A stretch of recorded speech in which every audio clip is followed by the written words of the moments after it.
Welcome to MMA on the Rocks. My name is Bill Welker. You are listening to Picks and Pours, episode 28. Today is Wednesday, May 29th. I got to tell you guys, I don't know if in the, 8-year history of MMA on the Rocks, if there's ever been an episode on a Wednesday.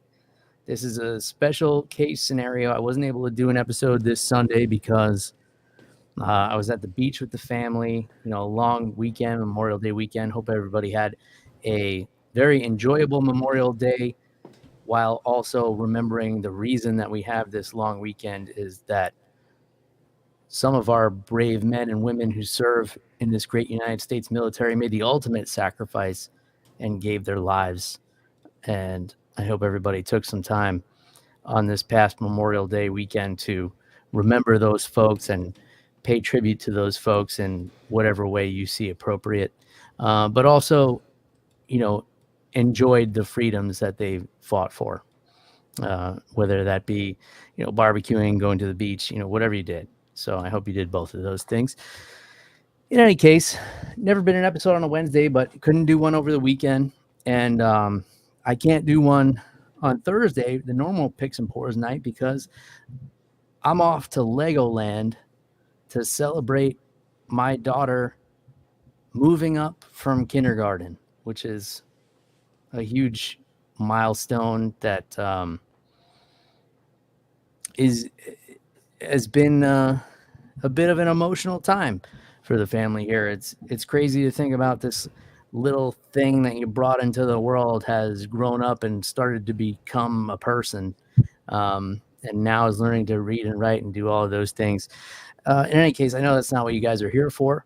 Let me introduce from all the way across town, also sporting a new haircut, Matt, the mechanic. What's going on, Matt? What's up, Bill? I'm happy to share these airwaves with a viral superstar. Yeah, man. Crazy, right? Is that considered viral? I guess it is, right? Oh, yeah. Oh, yeah. So, if you guys aren't following on the social media, I put up a little voiceover track that I did on Instagram. I put it up on YouTube as well, but of the Melissa Gatto fight from a couple of weeks ago. And, it was the breast TKO that happened, and I guess it was a little bit controversial, but I guess a lot of people didn't see it. So, I did a screen grab of it and did a little voiceover with some satirical commentary.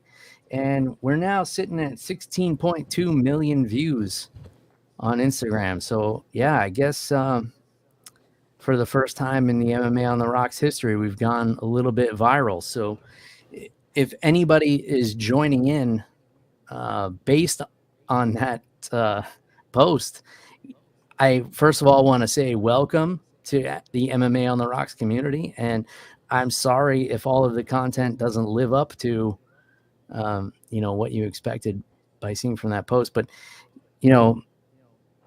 it's kind of weird, man, because I put a lot of time and effort into most of the content that I put up, right?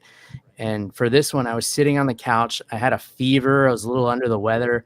I was just watching the fights, and I thought it was something newsworthy, seeing a TKO from a breast shot. So I thought, why not add a little bit of a funny spin to it, throw it up on the internet.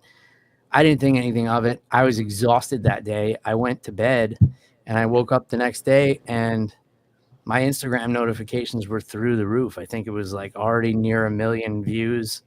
And yeah, man, it's been a wild ride. I've had a hard time sifting through the Instagram notifications ever since. Now we're sitting at 16 million, which I think is a lot, right? Yeah, I just not randomly, but the biggest page, Barstool Sports, 16.7 million followers, and looks like their best reels recently did 8 million. So we outdid Barstool. Is that what you're saying? Yeah, I'm sure in the past they've done it, but I don't see anything over 10 million here. That's pretty crazy. That's pretty crazy because they're like the kings of viral sports content, right? Yeah. And we were just kind of talking about a couple of weeks ago how, I don't really care who sees this stuff. I just put it out there, like whatever I think is funny or interesting. And, here we are a couple of weeks later, and this thing's gone totally viral. Whole bunch of new followers on Instagram and a few new YouTube subscribers as well. Here's one that's 23 million, and it's a crawfish crawling around on a purse. So it's about par for the course. They have all this sports content, and a crawfish on a pink purse is Yeah, it's like what the does one it. off-kilter thing that seems to be the hit. Um, yeah, so I don't know, man. I don't know if do I have to start treating you differently now? Am I famous? Hit another. Let's get one more. All right. The second one, I'm gonna start treating you like shit. Okay. I'm gonna be like, listen, Matt, bring me some bourbon over before the show starts. Well, you just got to figure out how to translate the millions into millions. Yeah, that's the trick, right? I don't think, like, for whatever reason, I don't meet the standards of You need 10,000 followers, Bill. right to be able to monetize on Instagram. But I think if I had the 10,000 followers or whatever, and I was able to monetize that post, I think it would have done well. But then I think it also would have probably hit a copyright thing, so it wouldn't have mattered anyway. But Yeah. it's nice. It's nice to think that we were close to fame. In any case, we almost had it. we shook hands with it. So Kissed it. I'll take it, man. I'll take my 15 minutes and That's I'll not like live 15 happily. minutes. You just got to buy fame like a drink. You just bought him a drink. Yeah, I bought fame a drink. Let's call it that. Speaking of a drink, I'm pouring a classic here. Some would call it a diamond in the rough, perhaps, which I thought was appropriate for this week. Old Forester 1920, 115 proof prohibition style bourbon whiskey. It's just classic bourbon, man. It's got, your vanillas, your caramel. It's got a little bit of a sting to it, 115 proof. But if you like the higher proof stuff, this is an absolute staple. You can grab it for like $58, which is, much cheaper than a lot of the cast strength stuff and, specialty bottles out there. So I thought it was appropriate for this week, being the diamond in the rough that it is, since we have the Diamond Dustin Poirier headlining against Islam Makhachev at UFC 302 this weekend. So I got it's pay-per-view week, so you know what I got. you got the old Colonel Taylor, huh? Mm-hmm. How's your stash of Colonel Taylor holding up? Because it's been hard to come by. I'm just over half, so I'm good. We got like, All right. I should make it through the next 6 pay-per-views. Yeah, I think that's about what I'm sitting at here too. Oh no, I got a little more than half of this one. I might have to go bring my sippy cup over and steal some for UFC 308. All the bottles are open when you come over. Yeah. Did you say 308? Yeah. Like I said, I got about 6 left, so. Oh, okay. But I'm excited for this card. Not so much. I feel like this co-main and main event, even though it didn't line up by times, if you would have chopped this and put this as the last 2 of UFC 300, it would have been crazy.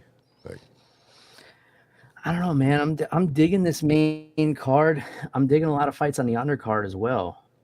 But let's get started with your picks on the main event, and then I want to talk about some of these prelims too while we're on here. And just to warn everybody out there, so my parents are in town visiting now. They're going to come with us to Legoland to celebrate, my daughter finishing kindergarten today. So wife and I had a little date night. We went downtown, our little downtown area here, to our favorite restaurant, and killed a bottle of wine. And now I'm sipping on this 115 proof bourbon. So truth be told, guys, I don't know how much coherent Bill you're going to get tonight, but Let's get through the picks at least before we get too messy, because I think Matt's got a hot take for me. I might be taking a shot. I don't know. I might lose my pants by the end of this episode. Anything could happen. So let's talk about the fights before things get out of hand. You're wearing pants? All right, I might lose my shirt. Oh, it's hot as hell today. Yeah, it was ridiculously hot. I was hoping it would be a little cooler for this Legoland trip, but Yeah. I guess they got a nice pool. We're staying at the Legoland Hotel, where the hotel rooms are like, I don't know, they're made out of Legos. I don't know. It should be fun. Supposedly it's a blast for kids. So Okay. Hopefully you don't step on any. That hurts like hell. kids or Legos? Both.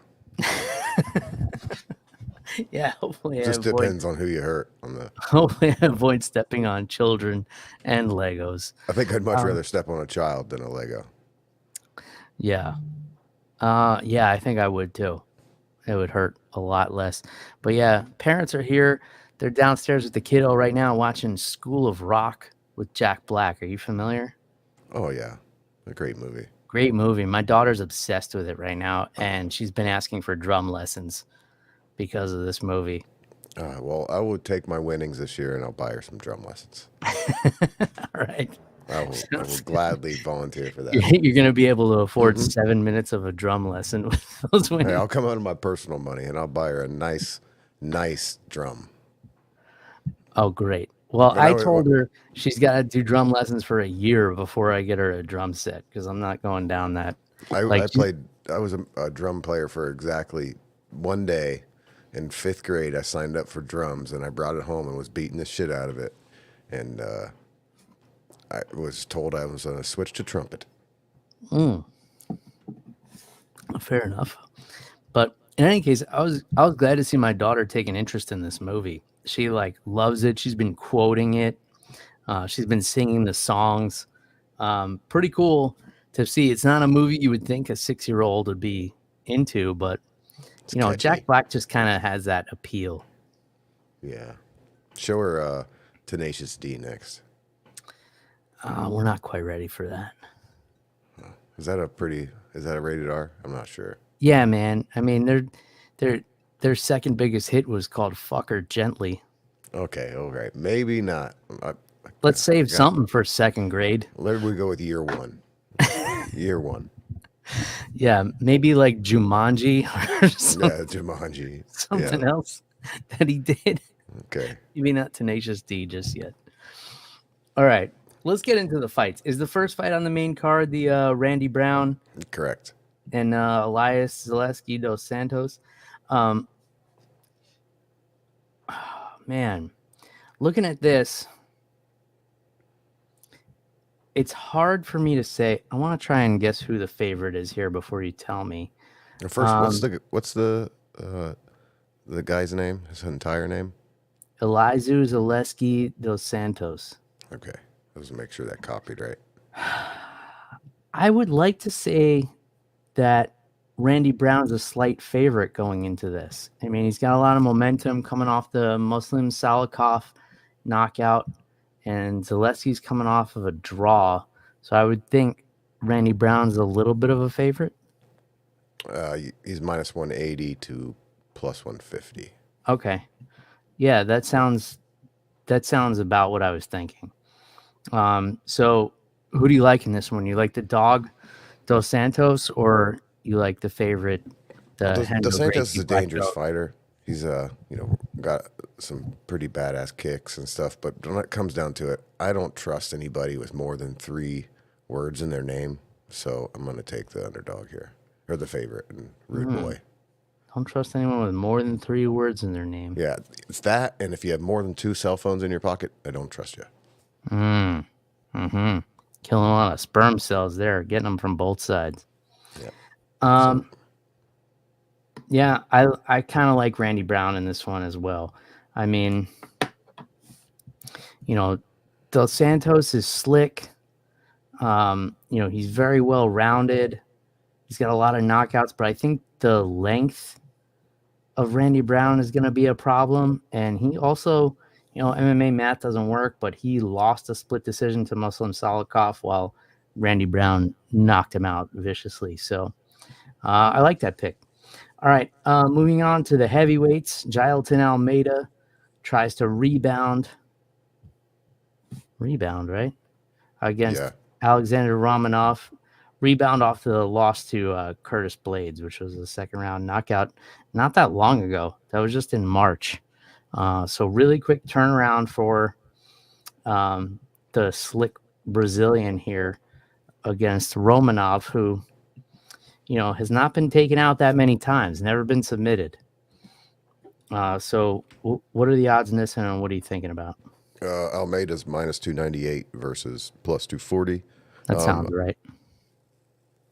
Man, the UFC really has high hopes for this guy. He's had 2 main events. He's on 299, on 302, and he's ranked 7th fighting the number 13 guy who, let's be honest here, he's tough, but he's overweight. He's not, he's, I don't know. I don't want to call him fat, but he's fat. And I think he did lose some weight for a while, but I don't know. I just think they're just trying to give Almeida a highlight something. But I hope if he gets mount or something, he uses his damn elbows and actually tries to finish the fight. Yeah, I think that's what we're going to see here. I mean, Romanov is well-rounded for a heavyweight. He has some knockout power, but I mean, in reality, if Derek Lewis couldn't knock out Almeida, I don't see Romanov being able to do it. And if Derek Lewis couldn't get up off the ground against Almeida, I don't see Romanov being able to do it. So I would say at the very least, Almeida should be able to hold him down for 3 rounds. So is that your pick? You're going with Almeida? Yeah. All right. You're 2 for 2 as far as I'm concerned here. All right. I like this next fight. Kevin Holland, man, I feel like, what does he have, 18 losses in a row? And it doesn't matter. You could still put him on the main card because people want to see him fight. He's entertaining. Didn't he step in again for this fight? I have no idea. I didn't even know he was fighting this weekend, but he's got back-to-back losses against Michael Venom Page and Jack Della Maddalena. But before that, submits Michael Chiesa, who does that, and knocks out Santiago Ponzinibbio, who does that. And then he had that crazy fight with Wonder Boy where he refused to take it to the ground, and he got submitted by Chimaev. So he's won 2 of his last 6, but I'm not mad at him being on the main card. The guy's entertaining as fuck. So he's getting in there with Mikhail Olajanchek. And Olajanchek, very hot and cold as well. But in his last 6 fights, he's 3-3. So they're kind of similar here. But he got submitted by Michel Pereira in his last fight. So what are the odds here, and who do you like? It's minus 290 for Holland and plus 235 for Michael. Minus 290 is high. Yeah, this fight's so hard to call because you're right. They're all over the place. Who do we know? What Kevin Holland is going to show up? Is he going to take this fight seriously? He's going to be joking around. I've picked 2 favorites. I'm just going to throw some money on this Michael guy as an underdog here. And the concern for me here is Kevin Holland's best chance is to take this fight to the ground, but will he? Because Olajanchek has shown susceptibility to being submitted. He's been submitted 5 times in his MMA career. He's not a strong grappler. His strength is in the striking. I mean, 19 wins, 14 of them were by knockout. So he's got the knockout power. He could knock Kevin Holland out. But has Kevin Holland been knocked out before? One time. Oh, that was the Wonder Boy, the TKO. So, yeah, man, I think what's going to happen here probably is Kevin Holland's going to try and keep it on the feet against Olajanchek. And Olajanchek is he's unpredictable. He's unorthodox. He throws weird things. And he's not great on the ground, but I don't think Kevin Holland's going to take it there. So I think that's where we're at. Anyway, I see a bunch of new people on the live broadcast here. Please drop some comments and make your voices heard. I see all the comments from our buddy Mark Fellows, coming from down under, which we're going to talk about one of your countrymen a little bit later. But yeah, make yourselves heard in the chat, and I'll throw some of your comments up on the screen here. All right, so co-main event. This fight, I feel like, should have a lot more hype behind it, but it's kind of fizzling. Two favorite co-stars in the Nina Drama YouTube channel, and that's Sean Strickland and Paulo Costa. So I want you to give me the odds, give me who you're picking, and then I want you to tell me who you think Nina Drama is rooting for in this one. Sean's a minus 238. Paulo's plus 95. That's much bigger than I thought it would be, too. I thought this one would be a little closer to a pick'em. Yeah, but this fight I can't pick. I'm picking with my heart with this fight. Sean Strickland, probably my favorite, most active, really active fighter right now. All right, but he's got to worry. He needs to worry about Paulo at the beginning of the fight. He's got to worry the whole fight, but obviously much more in the beginning of the fight. It's smart for Sean to make this a 5-rounder. It seems like the later the fight goes, Paulo doesn't look tired, but he looks like he's scared to get tired, maybe. Yeah, we saw that in the Luke Rockhold fight for sure. But Sean Strickland got tired in his last fight, so. But that was a 5-round fight. Yeah, but I'm just, I'm picking Sean. Yeah. So the follow-up question: who's Nina Drama rooting for in this one? It's hard. I think it's probably Sean. Yeah, she seems a little bit closer with him. Yeah, she seems like that's a friend, not just a business acquaintance. I don't know. Who knows? Yeah, it seems pretty spot on. It's got to be a hard spot for her. I mean, it's got to be weird. I mean, you're an employee of the UFC, and you become friendly with a lot of these guys, so I'm sure it's got to be tough. I don't think there's so much hype in front of this because just until today, Sean's been quiet. Posting videos about his dog. He said, "Look, I like Acosta. I can't really talk shit about him because he's a good fighter and I like him." Yeah, but he kind of says that about everybody. Yeah, I guess. But he kind of throws it in between all the insults. He'll be like, Izzy paints his nails. He's not a real guy, but I like Izzy, man. We're going to get in there and fight. And we're going to do it. We're going to try and knock each other out. But I like Izzy, man. He's cool. He didn't have much bad to say about Paulo in his media day. He was mainly pissed at the gloves, Tom Brady, and those two things. He's pretty pissed off at Tom Brady, though. Why?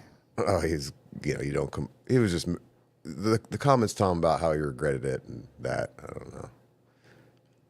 Sean was in Sean's rare form. He was okay. All right. I mean, sure. I mean, it's hard to hate Tom Brady after he just got brutally roasted a couple of weeks ago. But he was mad about the interview he did afterwards, saying he regrets it and he didn't wish his kids wouldn't have saw it. And I didn't hear any of that. Well, tough shit, Tom. You shouldn't have got in there. Yeah, that's kind of how I feel. And he made 20 million or 25 million or. Yeah, but I mean that means nothing to him. That's peanuts. Well, I'm sure 25 million to anybody is pretty good. No, not when you're Tom Brady. And that's like about what he made a season. That's his That's like his season worth of money in a night. Yeah, but now he's got the broadcasting deal. He's got all the sponsorships. 20 million's a drop in the bucket to him. Yeah, maybe it was more about getting he got to get those insults out and he didn't have to say them.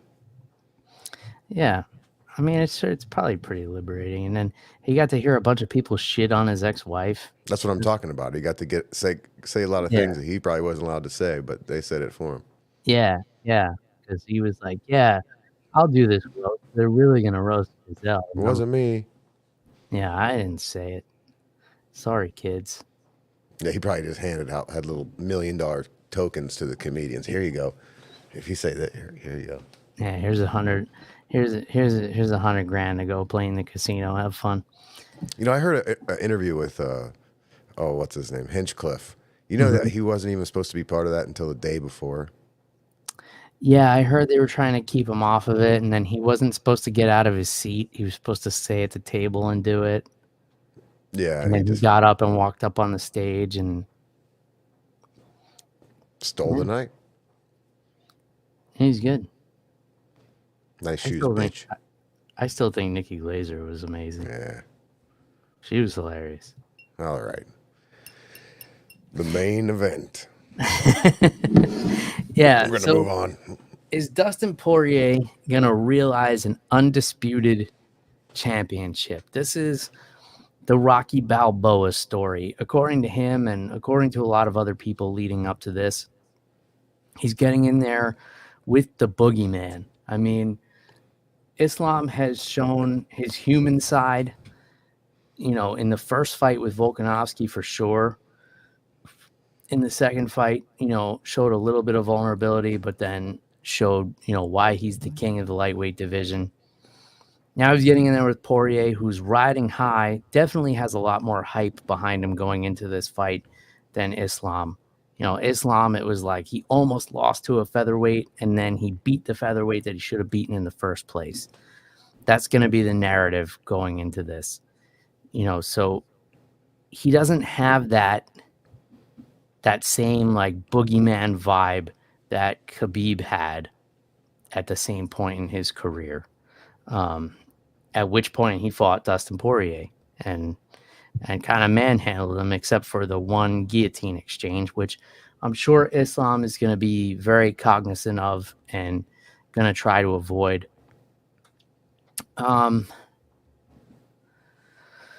Yeah, it's tough, man, because Dustin Poirier seems like on any given night could be the best lightweight fighter in the world. But when the stakes are the highest, it seems like he comes up short. And that's kind of where we're at.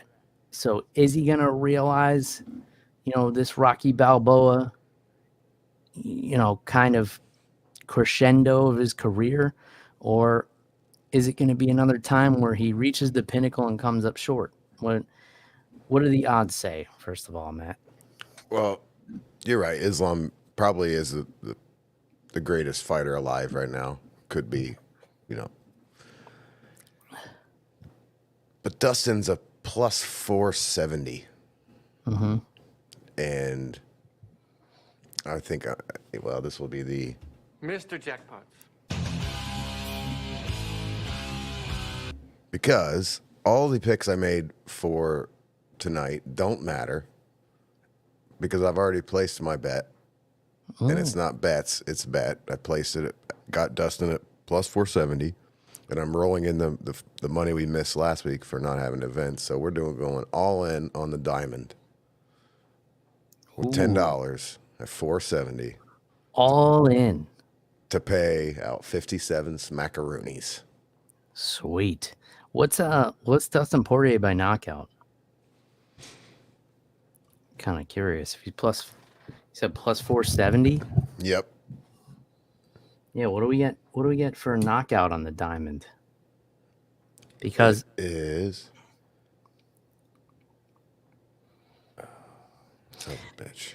Because here's the thing: if I'm leaning towards Dustin, it's gonna be because of the confidence he has in his hand. I mean, he knocked out this young savage in Benoit Saint-Denis. He's got to come in there feeling like he's got fucking dynamite in his hands. And that's a dangerous person to be standing across from. He knows, Islam can take me down. Yeah, he can hold me down. He might throw some high kicks, but Dustin Poirier keeps such a high and tight guard, and just knowing that he could put Islam's lights out with those cannons he's gotten underneath those 4-ounce gloves has to be an awesome feeling. It's plus 650. That's why I didn't take it. You don't. Yeah, it's not that I'd much be of a boost for the pissed if he knockout. got, finally got that guillotine finish that he hasn't What's gotten. what's Dustin by submission? 2200. Damn, the odds makers are even shitting on his guillotine, huh? Mm-hmm. Man, how epic would it be if he finished it by a guillotine, though? It'd be pretty neat, but I'm looking for. I'd like it. It'd be much more clean for a knockout. It would, but And imagine he makes Islam tap. yeah, if Islam could never. Dustin finishes Islam, is that a better win than what Max just had? I mean, I guess it it ended very exciting, but damn, that'd be a big win. No, it'd be so hard to top Max's win, man. That was just all the circumstances and the pointing at the, I guess it's probably a more personal thing for me because I don't pass up a Diamond interview. I wouldn't open that can of worms, but imagine he submits him with the guillotine and he comes out the next week. He comes out with the jump the gilly hot sauce. Yeah, you think Islam would tap? I don't think so. Maybe if he got rocked and he doesn't realize he's in the submission and he taps, but I don't think he would consciously tap because he couldn't show his face around his family again. Yeah, and the guillotine, I mean, you can. I think if Islam taps, Khabib would jump in the cage and beat his ass. I mean, you've been guillotined a time or two. It's usually a pain thing, not a blood thing. Like, oh no, you can be put out with a guillotine for sure. You definitely can, but more than times than not, So it depends. There's two types of guillotines. There's one type that attacks the carotid arteries, which cuts off the blood flow to the brain. And then there's another type of guillotine that attacks the windpipe and crushes it. And that's just painful. That you have to tap. There's no way out of it. You're not going to pass out from it. It just feels like your whole throat is going to collapse. Yeah, which is the more common way people apply it. I don't know. I mean, Poirier tends to jump for the arm in, which is more of a blood choke. The other one is more like of the high elbow, Marcelo Garcia type, just straight pain across the windpipe. I can't do that one. My shoulder doesn't work that way. Sure it does. No, it doesn't. We've tried it. We've had this conversation on the mat, and you're like, yeah, it doesn't work that way. Oh, all right then. I trust what I said on the mat. I don't trust what I said after a bottle of wine and some Old Forester. Yeah. I mean, I got to say, so when we did our end of the year show, I picked, who the UFC champion who I thought would retain the UFC title throughout 2024. And I said it would be Islam Makhachev. So for that reason, I would want him to win. But I wouldn't mind being wrong to see Dustin Poirier realize an undisputed championship and win here. So are you going to be back home or are you going to be in a hotel in Legoland? I'm going to be home by the time the main event comes on. So I got to take my parents to the airport like 8 p.m. and then I'll be back here for the main event. Yeah, I'd say if Dustin wins, you're going to be just doing some screaming. Yeah, probably. Because, I didn't think I was such a big Dustin Poirier fan until my reaction to him knocking out Benoit Saint-Denis. Mm-hmm. Where I actually, because I usually don't react much to the fights. I'm just like, oh, yeah, that was great. But, I actually jumped out of my chair when he knocked out Benoit Saint-Denis. That was one of the most incredible finishes of recent memory, for sure. Yeah. I've been seeing all these memes about the boys showing up to see Dustin finally. What's the saying? I can't remember what saying they've been using, but it's been neat, and it's true. It does. It's just it would be such an awesome end to the story. Like, But would it be the end? Do you think he no, not retires? the end, because not the end. Every fight movie ends in the end of their career, but that would just be the end. Yeah, it's like, how do you top that? It's not like he's Yeah, going to that's what he move said up. in media day. The only thing he has left to do in the sport is to fulfill the promise he made to his wife when he was 17 years old, saying, "I'll be the undisputed champion of the world." And you hear shit like that, you're like, "Damn!" But it's tough, going to be man. a tough way there. Yeah. And then there's, he's 2-2 in his last 4 fights, which is kind of weird, seeing like him being so heavily favored with the fan base going into this, when normally people are like, oh, this guy needs to get the title shot. It's got to be Bilal Muhammad. He's won 100 fights in a row. But nobody has a problem with Dustin Poirier going in there 2-2 in his last 4 fights. Nobody has a problem with it. Yeah, that is. Yeah, you're that's true. It's a diamond, and he's been around shit forever. Yeah. He's been doing it a long time. And he's a fucking dog, man. And he's so good everywhere. His boxing is so tight. I mean, as impressive as Max Holloway was against Justin Gaethje, let's not forget Dustin Poirier boxed him up when they fought.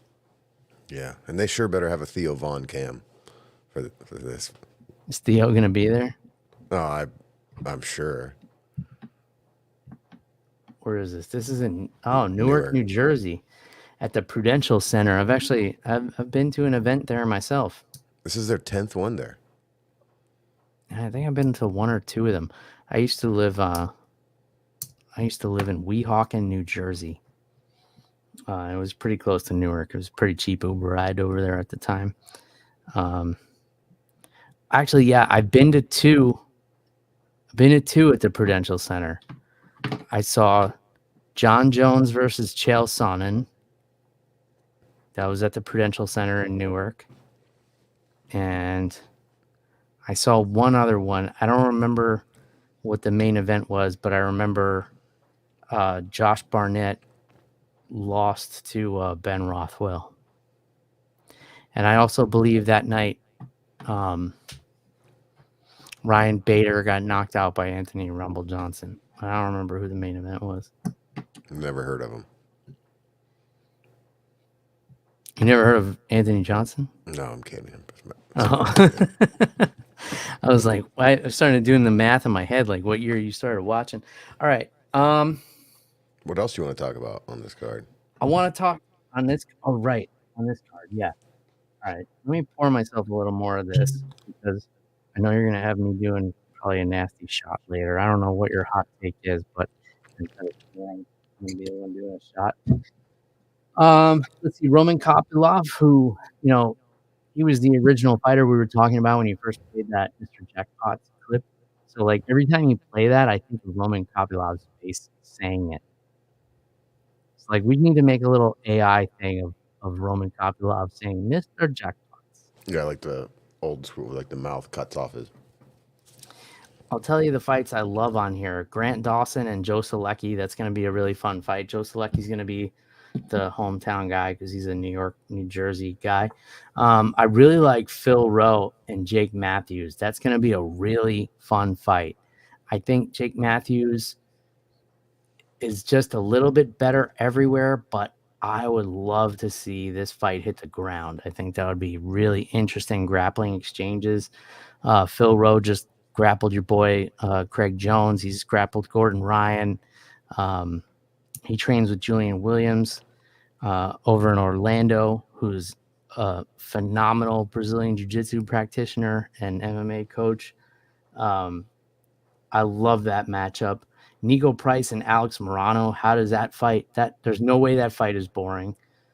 Mickey Gall quietly making his return to the UFC because I thought he was cut for a while, and then I guess he came back and he came back and he fought Alex Morano and Mike Malott and lost back to back. But his last fight was over a year ago. Oh, over 2 years ago. So, and Mickey Gall is a Jersey guy as well. So I'm interested in that. I mean, how's he going to look after 2 years away? But I would say out of all these prelims, the Phil Rowe and Jake Matthews fight for sure catches my attention. And the Nico Price Alex Morano fight, I'm probably the most interested in. But Just for shits and giggles, in the Grant Dawson fight, who would you pick?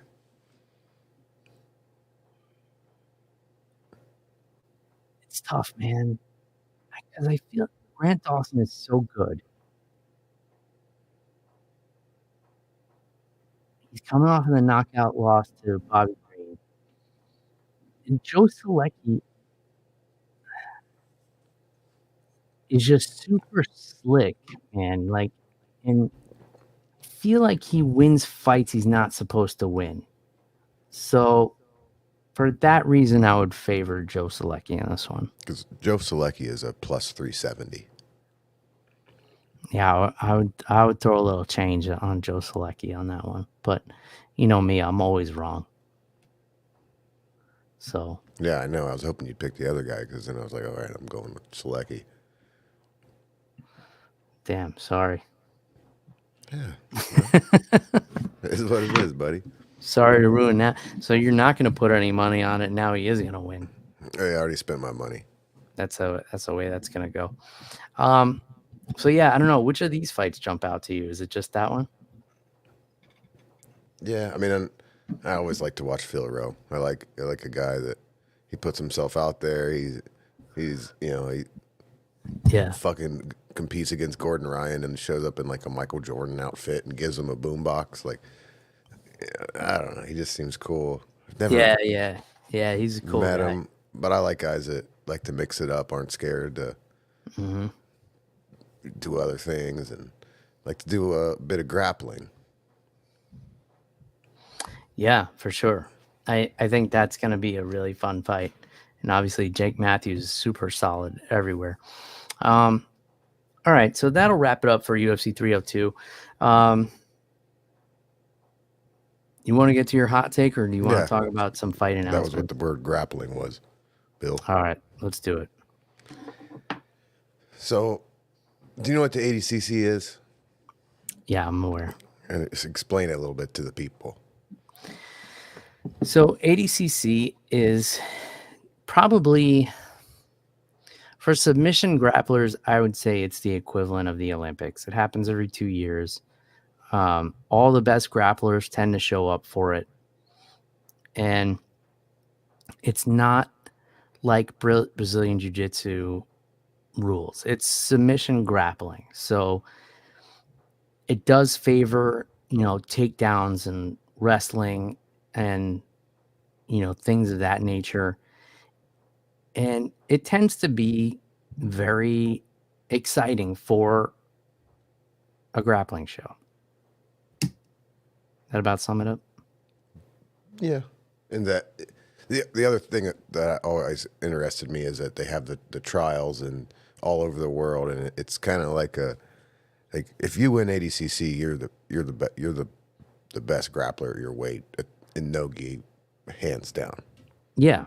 So you become renowned amongst the hundreds upon hundreds of people who, train Brazilian Jiu-Jitsu. And it's also neat because you don't have to be invited. You don't have to be anybody. If you're a grappler, you can show up to a trial, and you can put yourself out there. That's true. It's going to be a damn tough route, though. Yeah. Okay. And you and I know some people who have gone to the trials and gotten pretty far in them. My one of my first jiu-jitsu coaches, shout out to Alan Teo, Henzo Gracie, black belt. He competed against Eddie Bravo in the trials the year that Eddie Bravo won it. Wow. Yeah. I mean, Dan Martinez made it all the way to Vinny Magalhaes in the finals. So there's a lot of grappling talent around here. It wasn't the finals, but it was I think the semifinal. Yes, it was the quarterfinals, I Quarterfinal. believe, and he was like a last minute replacement. Yeah. But yeah, he was there. He was on the big show, and he was going at least a full weight class up And he against won a match. Vinny Magalhaes. Yeah, and he looked good against Vinny as well. Lost on points. Yeah. So Craig Jones is a major star in grappling. He's also the Colby. He might be the Colby Covington of grappling. Let's say. He's a hilarious guy. He shakes things up. Mark's Fellow's buddy, but he has announced that he is going to put out a CJI invitational to the same weekend as the ADCC this year, and he has $1 million to give. Which this is where I'm a little confused because he'd have to have. Is he only in the? They haven't clarified the $1 million thing on who's going to win, who's going to get paid. But anyway, some very powerful grapplers, a couple of which that won the last ADCC have decided to leave and go compete with Craig Jones. And my hot take is that he is right. And to hell with the ADCC. That Craig Jones is right for doing it, or that the people who are choosing to do his competition instead of ADCC are right? No, Craig Jones is right, and the ADCC does not I could rephrase this, is not treating grapplers correctly. And he's stirring the pot, and I tend to agree with him. Because I was shocked when I found out that you get $10,000 to win the ADCC trials. Trials? I mean, the ADCC. If you win, you win 10 grand, and if you don't win, no matter what place you get, you don't get nothing, anything. Yeah, it's kind of, I compared it to the Olympics. It's kind of structured like the Olympics, where it's all about the prestige. Supposedly it's not for profit, so yeah, they put a lot of money into production and marketing, but supposedly they don't make any money off of it. And that's how they justify not having big prize money. It's really, you come here to prove you're the best grappler in the world, and you're not coming here for money. And that's kind of how the UFC started out as well. There wasn't like huge prize money. You're coming there to show that you're the best fighter. And now it's become more about like, yeah, I want to show I'm the best fighter, but I need to get a big payday as well. So yeah, I get both sides of it, right? As far as ADCC, they're like, yeah, we're not paying big prizes because this is about the prestige. You're getting the equivalent to Olympic gold medal in submission grappling. But at the same point, these guys put so much time and effort into training, and they put their bodies through so much, and it's a grueling sport. They should be able to make a living off of it. They might have in the past not made money off ADCC, but there's money. Someone's making money off this. I mean, T-Mobile sold out. Last year, I paid I looked it up, $119 to Flow Grappling to watch it because they forced me last year to subscribe for a whole year just to watch, subscribe to a service that barely has it. You can watch IBJJF stuff on it, but who cares? I don't want to watch that. They gotta make some money, and Craig Jones says, look, he said this on Rogan, that if you up the pay to $20,000 and pay everybody, I'll cancel my event. And that's what won me over on his side. He seems like he's actually trying to help fighter pay. It's kind of funny that he's never won, so he just decided, shit, I'm going over here, but. It's sad to see it. It's sad to see it happen, but these guys need paid more than that. I mean, how many thousands of dollars they have to pay to even get there, to get to the trials? the training. I mean, $10,000 probably doesn't even cover the cost of it. Well, I don't know. Do we know if ADCC flies out the guys who are in the tournament and how? That's a good question. They put them up. Maybe. So,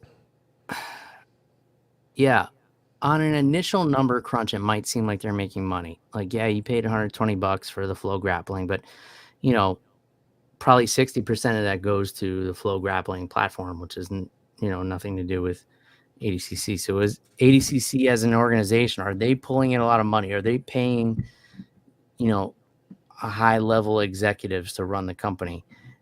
And then, some of that cost you need when you have a company that's to a certain size and you have a certain level of marketing, you need experienced people who can run it, and you need to pay them well, because otherwise you're going to get lower level people who don't necessarily know what they're doing.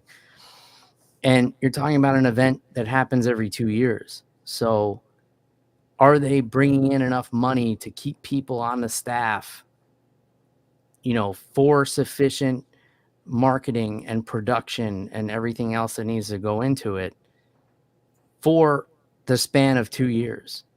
Because you're only bringing in if you are making a profit, you're only bringing it in every 2 years. So now Craig Jones is kind of doing an experiment. He's saying, like, he's got some financial backers who are fronting the money, but are they going to make enough money off of this event to pay those financial backers back? And the financial backers are kind of rolling the dice, like, yeah, fuck it, here's a bunch of money, let's see if this works. Well, that's just my secondary hot take is who the backer is. And I personally don't think that. I have an idea who it is. Before you do that, I will take a shot because and I'm taking a shot of this nasty howler head, which I know Craig Jones is trying to get to sponsor his event. Craig, stay away from this stuff. If you want, a good whiskey company to back your event, contact me and I'll give you some recommendations. Also, fuck it, man, I would do Craig Jones's event if he allowed me in it. Craig Jones, if you're listening to this, throw me in there. I'll do a couple of shots and get out there for 10 grand to just to show up. Sure. Yeah, there's so many angles of this, because also, like, they could, because he also says his goal is to make jiu-jitsu more mainstream. And the ADCC is not going to make it more mainstream because it's, the Gordon Ryan show and whoever else happens to be there. Like the way you make jiu-jitsu bigger, unfortunately, is just like your Instagram reel. You got to have Craig Jones grapple Gabby Garcia, and it's a shame they couldn't work together. Like, because he wants to get a bunch of MMA vets on the show, and just make that kind of like the Saturday night cool thing, and not take away from ADCC, but highlight it. But I don't know, maybe that's could be done if ADCC decides to. I think the guy's name's Mo. Decides to cough up some money and pay these guys. Look, spoiler alert, it's not going to work. Like, it's a great idea in theory. Yeah, the athletes should make more money. So should teachers. So should firefighters. So should police officers. So should EMTs. All these people should make more money.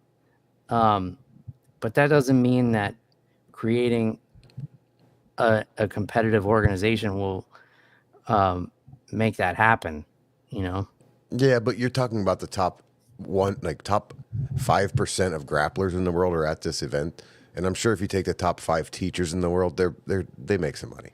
They're not getting paid peanuts.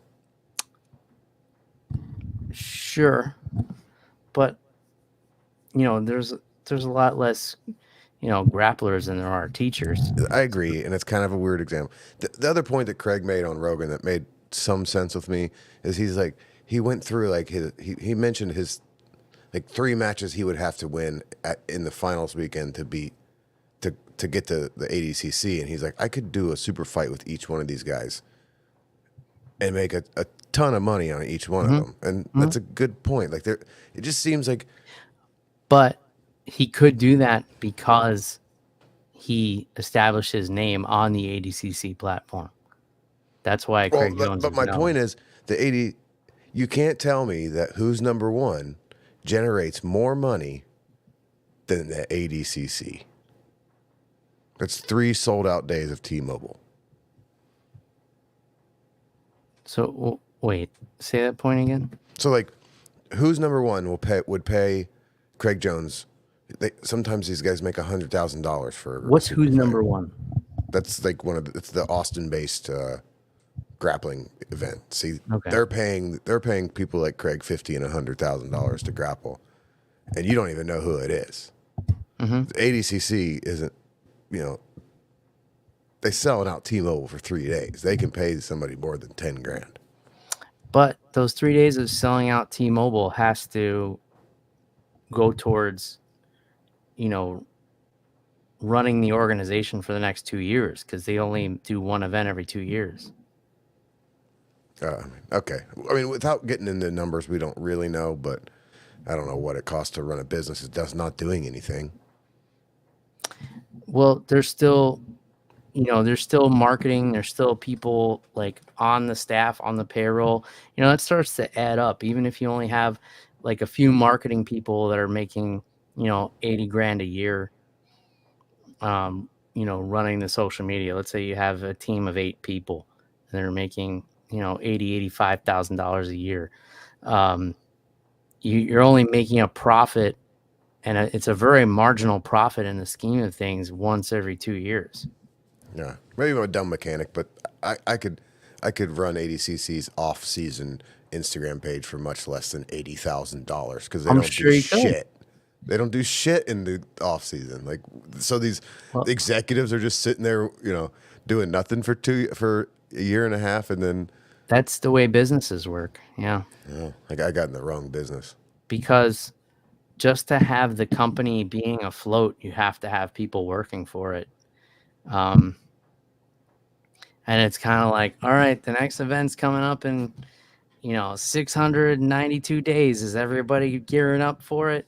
I don't know if that's the case. Then that grappling show must be one of the best put together shows, because I've set up grappling shows and it's like the night before you're madly throwing them fucking mats down and like. Oh sure. I don't know. If there's no money being made, and somebody would if the ADCC would post a public post about, hey, this is how much money we're making, and it's, then I would be on their side. But I got my skeptical hippo eyes on. Yeah, but it costs what, $2 million to use the T-Mobile arena. So you gotta, and here's a comparative example. First of all, let me take this shot because I agreed to take it. For the UFC to do a live event at an arena, it costs about $1 million. That's, with the event space and production and everything else, costs about $1 million. That's at a regular arena. They just about break even on that with ticket sales and merchandise and stuff. And then, all the pay-per-view stuff is the profit off of that. So if you're a grappling organization, and Craig Jones said they're paying $2 million for the T-Mobile arena. So, all right, ticket sales, merchandise, let's say they get a cut of the food and beverage. Let's say they make $4 million. $2 million of that goes to the event space. Then they have $2 million left over. They pay out, the prizes, whatever, 10 grand to each weight class or whatever it is. Then you have, let's say, $1.5 million left, but you still have an organization to run for 2 years until the next event. No matter what amount of work they're doing, that's what you have to work with. You can't just be like, all right, we're going to end this company and lay everybody off until the next one and then rehire and try and, you know what I'm saying? Yeah, but what's the point of moving to T-Mobile if the point isn't making money? I don't know. Yeah. They want to do it. They want to make it big. They want it to be the Well, biggest. that was another one of Craig's complaints. Is last year not the last year, 2 years ago they went big and they spent a bunch of money on fireworks and some silly shit before Mm-hmm. Gordon walked out, and like that's just keeps his point he keeps making. If the point is if to not make money, why are you keep scaling it up and paying the guys and girls the same thing? Because if you were running a business and you were paying the employees a certain amount to show up and they were getting the job done, why would you pay them more? Okay, so I guess that comes full circle, and a lot of them are not going to show up this time. Yeah, so we'll see how it works out. But the alternative is this other organization where somebody's putting up the money and they're probably not going to get a return on that investment. So is this magical investor just going to keep putting up $2 million every year just for the sake of putting on an event, and so these grapplers can make more money? Do you have any guesses on who that person is? The investor, Yeah, Mark Zuckerberg. that's who I think it is too. I mean, he's been It's training. it's his student. Is it really? Yeah, Oh, okay. he I trains didn't with know B that. Team. I was just Yeah, he trains with B Team, and he's spent time with Volk in his camp and Craig, and it's Oh got to be yeah, who it is. it probably is him then. And so I don't think like you said, 20 million to Tom Brady is not a drop in the bucket. What's 3 million to Mark Zuckerberg? Oh, that's fucking nothing. That's like that's like if I go out to dinner, I leave a 21% tip. So do you think Mark Zuckerberg would pay $3 million, $5 million a year to Craig Jones to keep that? Yeah, maybe. It's probably paying him that in private lessons too. Yeah. So yeah, that it could be. So if that's the case, yeah, but We're on to you, Zuck. if that's the case, why wouldn't he just have like, why doesn't Mark Zuckerberg partner with ADCC and be like, hey, I'm going to be a sponsor and I want this money to go towards the winners? We can have that discussion off air. All right. Yeah, let's move on from this. Let's talk some fight announcements. And Yeah, that's all I got left is the August 3rd card that really surprised me. Is that the Nick Diaz? Yep. Well, it's not the Nick Diaz show. It's the Corey Sandhagen, Umar Nurmagomedov show, which that is one hell of a fight. Like, That's a great fight. That's a great fight. Like, this is a great card that has some potential to be so depressing. So the co-main event, Nick Diaz, Vicente Luque. At 170 pounds. Yep.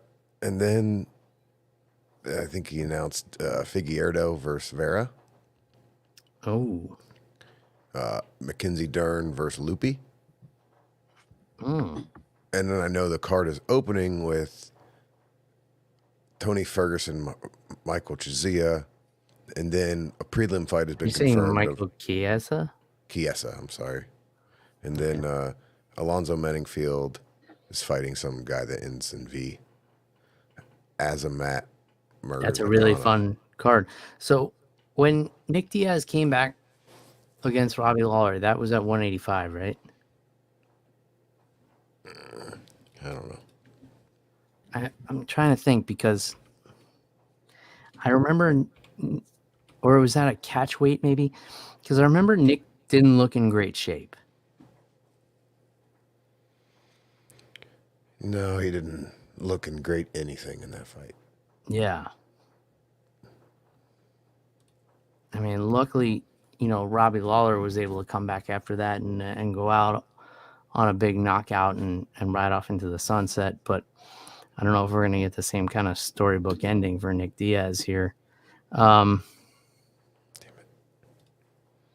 All right. Mark Fellows said it was scheduled for 170, but they changed it to 185 the week of the fight. So that was probably because they were afraid of Nick pulling out. Good job, Mark. Thanks, Mark, our producer by proxy. Let me put that comment up on the screen here. We need to get like an AI assistant or producer on the show. Yeah, that's coming. They're gonna call it Young Jamie AI. It's interesting. It's interesting that they would put Nick Diaz in there against a ranked contender when in his last fight he lost to a guy who wasn't even in the rankings. So why is he now coming in against Luque, who's ranked number 14 or 15 or something? Well, I mean, the obvious is, yeah, why is he fighting Luque when Tony Ferguson's also fighting at the same weight that night? He's fighting at 170. Yeah. I mean, it could be like the last time they had Nate fighting where like, you know, maybe this is the fight they had planned all along and they switched it up at the last minute. I mean, maybe, but there's not the other fights on there that I thought about that. Like, there's not the weight class switcheroo that could be pulled. But then when I was waiting on you, I was reading this article about what the fights Nick asked for before this fight. And the first one was GSP. Then it was Colby Covington at 300. Then it was Michael Venom Page. And then he asked for Kevin Holland. So he has he's got high sights set. And maybe he didn't want to fight Tony. Mm-hmm. Yeah, maybe. There could be like a mutual respect thing there. I don't know. But the main event is, I love that fight. We have a question here from Ty Bets. Do you have any locks for UFC 302? Because you gave your picks already, but are there any you would say? Locks is minus 110, but it's for the Sean Strickland and Acosta fight to not go to under 4.5. And I thought I liked that bet, but I didn't make it. All right. So that's a lock. All right. So, I don't know, man. Is Nick Diaz 40?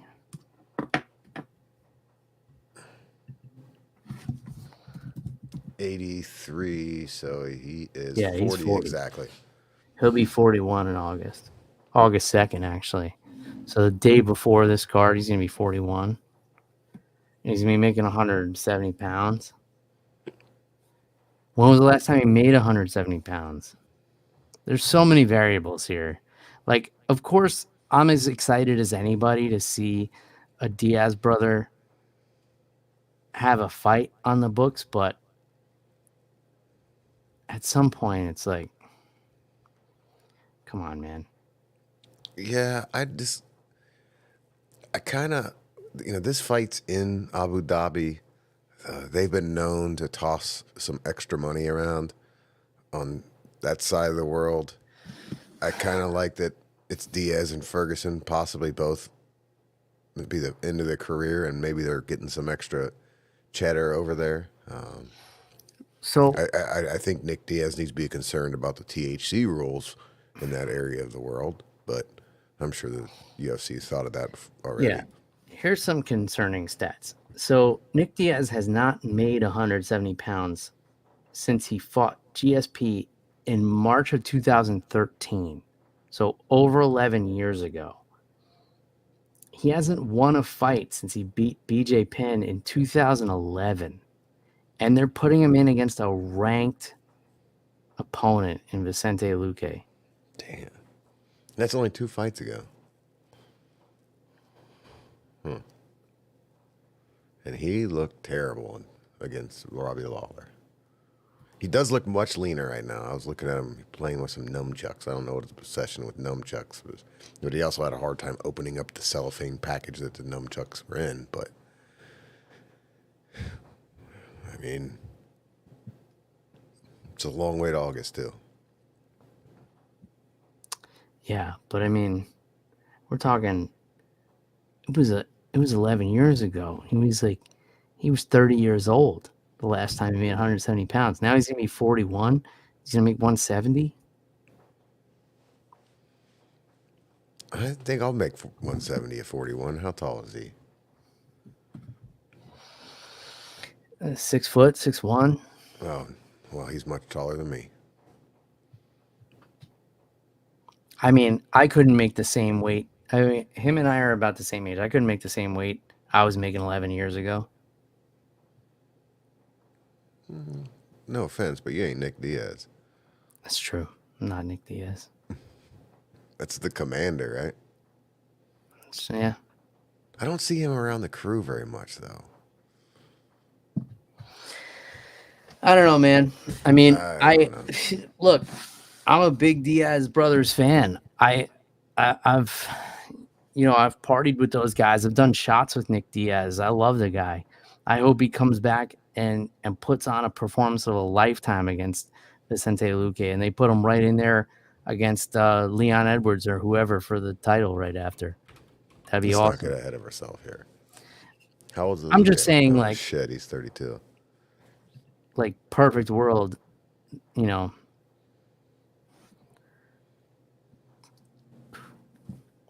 In any case, let's call it there. Let's call it there. But I did not expect that this morning. Nick Diaz fighting. Holy shit. I mean, I initially saw Nick Diaz versus Tony Ferguson. That was the first thing I saw. And then the official story, which is the one I sent you from, shout out to Cage Side Press, which is my absolute favorite news outlet for MMA news because they just give you the facts and no bullshit. Here's what's happening. Here's what's going on. Here's the fight that got announced, and there's no drama. There's nothing else attached to it. Cage Side Press is the source for MMA news because there's nothing to filter through. But how did they fuck that up? Because Dana announced the fights via his Instagram. Like, how did somebody go, oh, it's Diaz versus Ferguson? Oh, because somebody posts a picture of it, like a doctored picture, and then it gets shared. So that's that. Nick Diaz is coming back against Vicente Luque. And that's all we got for this episode. So I know a bunch of you are tuning in late here. Thanks for joining in the show, but I guess go back and watch from the beginning if you would be so kind. If you want to grab some MMA on the Rocks merchandise, some over-the-top, under-the-influence t-shirts, tank tops, or hoodies, Reaper1.co is the website. Use the promo code MMARocks10. Save yourself 10% on your entire order. I'm off to Legoland this weekend, folks, to celebrate my daughter moving up from kindergarten. And I'm going to finish this nice whiskey here on a Wednesday evening. I hope you all have a great Wednesday evening as well. And that's all we got. So until next time, cheers, everybody. Goodbye.